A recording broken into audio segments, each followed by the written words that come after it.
tooftaalee gaggeessummaa leadership styles. Tooftaa gaggeessummaa fi akaakuu gaggeessummaa adda baasuun yeroo dheeraaf rakkisaa ture. Haa ta'u malee qorannoowwan gaggeessummaa irratti bara 1960 fi bara 1970 keessa gaggeeffaman yaadrimee akaakuu gaggeessummaa fi tooftaa gaggeessummaa leadership type and leadership style adda baasuuf yaalanii jiru. Akaakuun gaggeessummaa amaloota, beekumsaa fi dandeettii uumamaatiin kan wal qabatu yoo ta'u, tooftaan gaggeessummaa immoo mala yookaan karaa akaakuun gaggeessummaa ittiin ibsamuu fi agarsiifamu akka ta'e barreeffamoonni ni agarsiisu. Tooftaan gaggeessummaa amala gaggeessan tokko hojiin agarsiisuu qabu ibsuu. Gaggeessummaan ida'ama dandeettiiwwan uumamaan namni tokko qabu amaloota fi haalawwaniiti.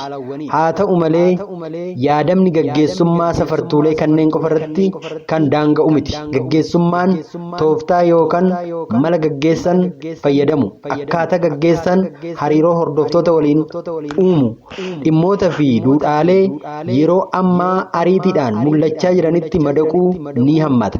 Mata duree kana jalatti akaakuuwwan tooftaa gaggeessummaa hayyuu kaartiliiwinii fi kanneen biroon adda bahan kan ilaallu ta'a. Bara 1939 akka lakkoofsa Awurooppaatti kaartiliiwinii fi gareen qorattoota isaa waliin qorannoo gaggeessan tooftaalee gaggeessummaa sadii adda baasanii jiru. Isaanis gaggeessummaa abbaa irree, autokraatik, gaggeessummaa dimokiraatawaa paartisipeetif or demokiraatik fi gaggeessummaa bakka buusuu yookaan itti dhiisuu delegeetif or liisifeer kanneen jedhamanidha. Tooftaa gaggeessummaa abbaa irree kan jennu authoritarian or authoritative leadership. Tooftaan gaggeessummaa abbaa irree tooftaa gaggeessummaa waraanaa akka ta'e barreeffamoonni ni ibsu. Gaggeessaan tooftaa gaggeessummaa abbaa irree fayyadamu gareen hojii irra galtee osoo hin fudhatin imaammataa fi seera irratti hundaa'uudhaan hojii hooggana. Gareen hojii gaggeessaa akkasii jalatti hojjetu hordoffii gaggeessaan itti dhiyeenyaan taasisuun gaggeeffamuun hojiilee xumura. Tooftaa gaggeessummaa akkasii waa kalaquun xiqqaa akka ta'e qorattoonni dhimma kana irratti qorannoo gaggeessan ni akeeku.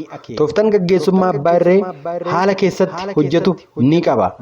Gaggeessaan garee waliin murtii murteessuuf yeroo gahaa yoo hin qabaanne yookaan dhimmicha irratti beekumsaa fi dandeettii ogummaa gahaa gareen hojii hin qabne kan qabu yoo ta'e hojiirra ooluu ni danda'a. Hordoftoonni garee ta'anii gaggeessan badaa yoo ta'e tooftaan kun hojjechuu dhiisuu danda'a. Tooftaan gaggeessummaa akkasii keessatti bu'aa qabeessummaan hojii laafaadha. Sababni isaa hordoftoonni gaariidha, gaggeessan badaadha waan ta'eef. Inni lammaffaan tooftaa gaggeessummaa dimokiraatawaa yookaan hirmaachisaa dimokiraatik or paartisipeetif leadership. Gaggeessaan tooftaa gaggeessummaa dimokiraatawaa fayyadamu. Miseensota garee hojii adeemsa murtii kennuu keessatti ni hirmaachisa, ni qajeelcha, yaada galtee ta'u isaan irraa ni fudhata, miira qaama garee hojii akka qabaatan ni taasisa.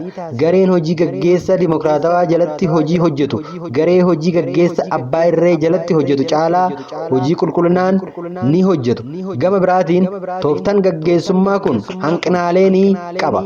Kunis hojii fi itti gaafatamummaan garee hojii ifa ta'uu yoo baate rakkoon kominikeeshinii uumamuu ni danda'a. Miseensonni gareen hojii dhimma murtiin itti kennamu irratti dandeettii ogummaa yoo hin qabaanne murtiin laafaa ta'ee murtaa'uu ni danda'a. Inni sadaffaan tooftaa gaggeessummaa hordoftoota aangessuu yookaan itti dhiisaa delegeetif or laissez-faire leadership. Tooftaan gaggeessummaa inni sadaffaan garee qorattoota liiwiin adda bahe gaggeessummaa hordoftoota aangessuu jedhama. Gaggeessitoonni tooftaa gaggeessummaa akkasii fayyadaman hojii gareen hojii hojjetu jidduu hin lixan. hojii namoota hojii hojjetaniif dhiisu qajeelfamni isaan garee hojiitiif kennan xiqqaadha yookaan qajeelfama hin kennan gaggeessitoonni tooftaa akkasiitti fayyadaman meeshaalee fi qabeenya hojiidhaaf barbaachisan dhiyeessuun gareen hojii ofiif akka murteessu taasisuun murtii yookaan tarkaanfii gareen fudhatuuf gaafatamummaa dhufu ni fudhata.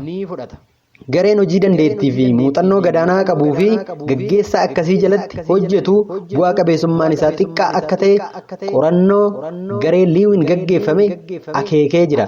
Garee akkasii gaggeessaa isaanii irraa deeggarsa baay'ee kan barbaadan hirkattoota akka ta'an akkasumas waliin hojjechuu irratti hanqina qaban ta'uu qorannoo isaanii akeekee jira. Hojjettoonni dandeettii ogummaa olaanaa ta'e qabanii fi gareen waa kalaquu danda'u bilisummaa barbaadu waan ta'eef tooftaa gaggeessummaa kana namoota akkasii gaggeessuuf itti fayyadamuun filatamaadha. Gama biraatiin garee dandeettii ogummaa kaka'umsa hin qabne yookaan hojii sagantaa kaa'ame keessatti xumuruu hin dandeenye ittiin gaggeessuuf ooluu hin danda'u.